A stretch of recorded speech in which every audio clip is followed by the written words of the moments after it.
Railway स्टेशनों पर अक्सर जल्दबाजी और लापरवाही में ट्रेन में चढ़ना और उतरना यात्रियों की जान पर बनाता है। ऐसा ही एक मामला बुरहानपुर रेलवे स्टेशन पर सामने आया, जहां मंगलवार की दोपहर एक 75 साल के बुजुर्ग बुरहानपुर से महाराष्ट्र के नासिक के देवलाली के लिए अमृतसर दादर एक्सप्रेस पर चढ़ने की कोशिश कर रहे थे, तभी वो फिसल गए।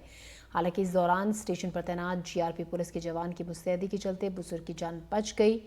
जीआरपी जवान ने बुजुर्ग को ट्रेन से नीचे खींच लिया और उनकी जान बचा ली।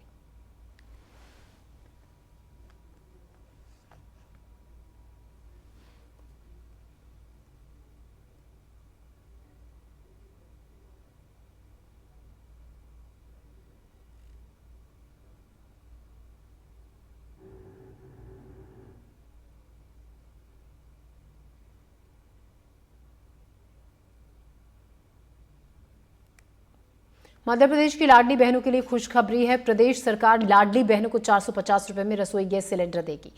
कैबिनेट में इस पर मोहर भी लग चुकी है। मोहन मंत्रिमंडल ने अभी और कई बड़े फैसलों को हरी झंडी दी है।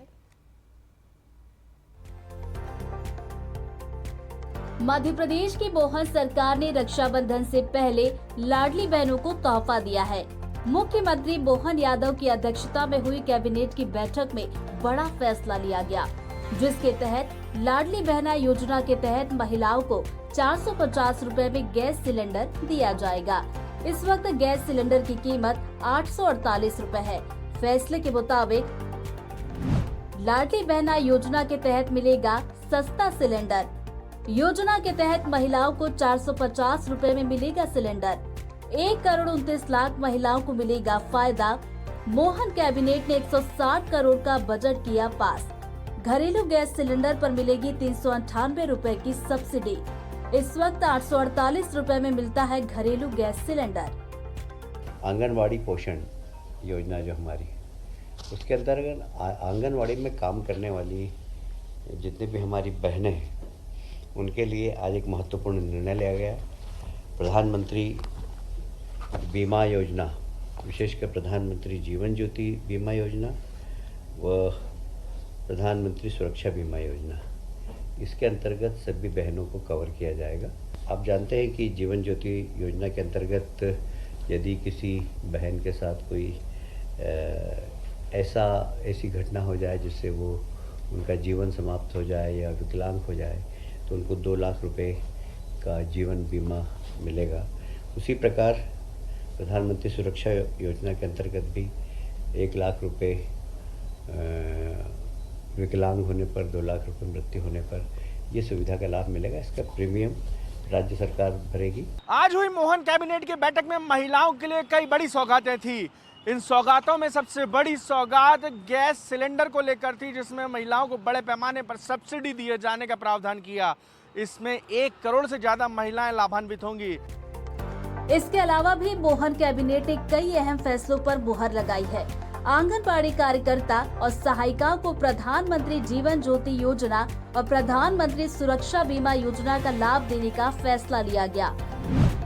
28 अगस्त को ग्वालियर में अगला रीजनल इंडस्ट्री कॉन्क्लेव। आंगनबाड़ी कार्यकर्ता और सहायिकाओं को बीमे का लाभ। पीएम बीमा योजना, पीएम जीवन ज्योति बीमा का फायदा। प्रधानमंत्री बीमा सुरक्षा योजना के तहत किया जाएगा कवर। बीमा योजना के तहत मध्य प्रदेश सरकार ये प्रीमियम भरेगी। मृत्यु पर 2 लाख रुपए, दिव्यांगता पर 1 लाख रुपए बीमा मिलेगा।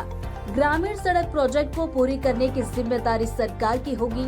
प्रधानमंत्री ग्राम सड़क योजना में जो सड़कें अधूरी रह गई हैं, उन्हें अब राज्य सरकार की तरफ से पूरा किया जाएगा। इसके लिए कैबिनेट ने 56 करोड़ रुपए का प्रावधान किया। साहसिक और ईमानदार अफसरों को सरकार प्रोत्साहित करेगी। लाडली बहना योजना के अंतर्गत हमने निर्णय लिया है कि सभी लाडली बहनाओं को 450 रुपये में हम गैस सिलेंडर दें।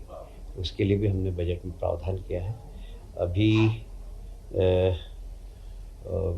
गैस की टंकी लगभग 848 रुपये में मिल रही है और इसमें 450 रुपये लाडली बहनों को देना पड़ेंगे। 398 रुपये इसमें राज्य शासन उनका जो प्रतिपूर्ति देगा। इसमें लगभग 160 करोड़ का व्यय होगा। तो लाडली बहनों को जो हमारी घोषणा थी सब्सिडाइज रेट पर गैस की टंकी देने की, उसको भी आज कैबिनेट ने मंजूरी देते हुए लगभग 160 करोड़ का इसमें प्रावधान बजट में किया गया।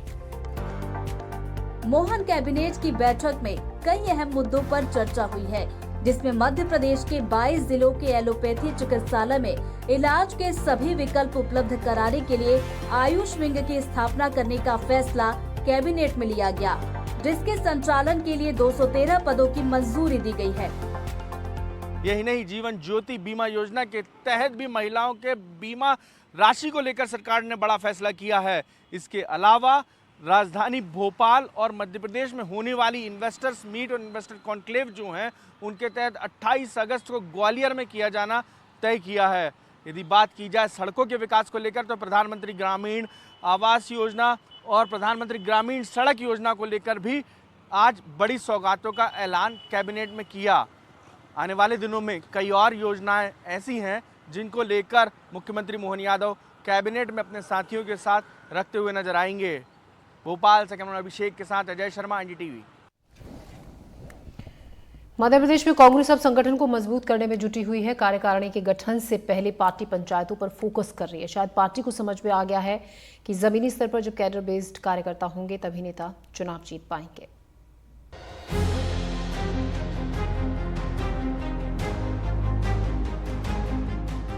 विधानसभा और लोकसभा चुनाव में करारी हार के बाद मध्य प्रदेश कांग्रेस में बड़े बदलाव हुए।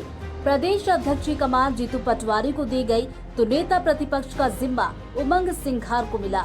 हार के बाद से ही कांग्रेस में लगातार मंथन का दौर चल रहा है और अब मध्य प्रदेश कांग्रेस ने खुद को पंचायत स्तर पर मजबूत करने की तैयारी शुरू कर दी है। संगठन में धार देने के लिए कांग्रेस अब पंचायतों में पार्टी को मजबूत करेगी और इसके लिए 15 अगस्त के बाद काम भी शुरू हो जाएगा। लेकिन कितना कारगर होगा, ग्राफिक से समझने की कोशिश करते हैं।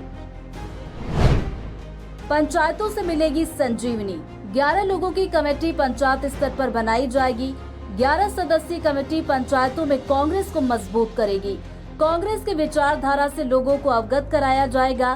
कांग्रेस पार्टी मध्य प्रदेश की 27,000 पंचायतों में ऐसा करेगी। पंचायत कमेटी के गठन के बाद पंचायतों में चौपाल लगाई जाएगी। पंचायतों की चौपाल में कम से कम 40 लोगों की मौजूदगी होगी। चौपाल में ही लोगों के लिए खाने की व्यवस्था भी की जाएगी। आगे के लिए कांग्रेस की क्या नीति है, चौपाल में बताया जाएगा। हालांकि पंचायत कमेटी के गठन से पहले कई सवाल और चुनौतियां भी कांग्रेस के आगे अड़चन हैं, और वो है कि आखिर कांग्रेस ने अपना प्लान क्यों बदला और कांग्रेस का प्रदेश कार्यकारिणी से पहले पंचायत पर क्यों फोकस हो गया। क्यों पड़ रही पंचायत कमेटी की जरूरत? जमीन पर कांग्रेस पार्टी के संगठन को मजबूत करना, कार्यकारिणी से पहले कैडर बेस्ड कार्यकर्ता तैयार करना। जब कैडर बेस्ड कार्यकर्ता होंगे तभी नेता चुनाव जीतेंगे। पंचायत कमेटी से जमीन पर लोगों में विश्वास पर जोर। मध्य प्रदेश पूरे देश में पहला राज्य था जिसने सबसे पहले पंचायती राज लागू किया, और पंचायती राज लागू करने का श्रेय जाता है कांग्रेस की दिग्विजय सिंह सरकार को। तो आज फिर कांग्रेस को लगता है कि अपने ज़मीनों तक पहुंचना चाहिए और लोगों के पास निरंतर संपर्क के लिए जाना चाहिए, क्योंकि भारतीय जनता पार्टी तो सिर्फ इवेंट मैनेजमेंट की राजनीति करती है। लोगों के दरवाजे तो जाती भी है तो अपने एक एजेंडा लेकर जाती है, अपना कोई प्रचार प्रसार का एजेंडा लेकर जाती। तो कांग्रेस जा रही, पंचायत जा रही, गाँव जा रही है, जन तक जा रही है, जिससे कि उनकी समस्याओं को समझ पाए। और आपने देखा होगा अभी हमारा जो घोषणा पत्र भी राष्ट्रीय स्तर पर आया था, उसको भारतीय जनता पार्टी को, मोदी सरकार को मजबूरी में उस पर काम शुरू करना पड़ा। तो उसका एक बहुत बड़ा मकसद है कि जिससे जन तक पहुंचेंगे तो लोगों की समस्या समझ पाएंगे और कनेक्टिविटी भी और अच्छी हो पाएगी। बहरहाल कांग्रेस को शायद ये बात समझ आ गई है कि जमीन पर जब कैडर बेस्ड कार्यकर्ता होंगे, नेता भी तभी चुनाव जीत पाएंगे, और इसी को लेकर पंचायत स्तर पर कमेटी बनाने की तैयारी है। पार्टी 15 अगस्त के बाद इस पर काम शुरू कर देगी। मध्य प्रदेश कांग्रेस कमेटी अपना पंचायत प्लान पर काम कर रही है। जी हां, कांग्रेस अपने बिखरे हुए संगठन के चलते ये मान चुकी है कि उसको पंचायत पर उतरना होगा, तो वो पंचायत से शहर, शहर से ब्लॉक और जिलों तक पहुंच पाएगी, और उसके बाद प्रदेश तौर पर अपना संगठन को मजबूत कर पाएगी। इन सब के लिए सबसे पहली कवायद, सबसे छोटा संगठन पंचायत स्तर पर बनाया जाएगा, जहां से बूथ एजेंट और तमाम कार्यकर्ताओं को जुटाने की पहल होगी और गाँव में कांग्रेस को मजबूत करने की कवायद की जाएगी। इसके तहत लाखों कार्यकर्ताओं को जोड़ने का प्लान है। कांग्रेस को अब इससे देखना होगा मजबूती मिलती है या नहीं मिलती है, लेकिन अभी यार कांग्रेस ने प्लान जरूर अच्छा तैयार किया है। अभिषेक के साथ अजय शर्मा, एनडीटीवी भोपाल।